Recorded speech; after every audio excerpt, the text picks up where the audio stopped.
with all the things that we've said so far, it's obvious that patient experience would be a very big influencer, or you know, in many ways drive the requirement for medical devices.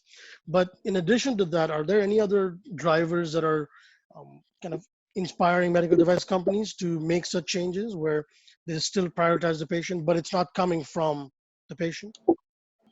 Certainly, the cost of developing new devices is always a challenge, and something that we've seen is escalating year in and year out as devices get more complex, harder to replicate the population experience, and of course, more personalized devices. So a sustainable way of developing devices as they get complex is essential, because if the cost and time to bring the product to market is too excessive, then these new life-saving treatments will never make it.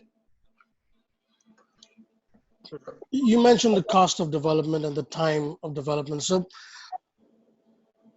in the past, do you feel that patient experience was not as prioritized, and that's probably why the cost of development was not that actively monitored, or it was not that big of an impact on the development process for devices?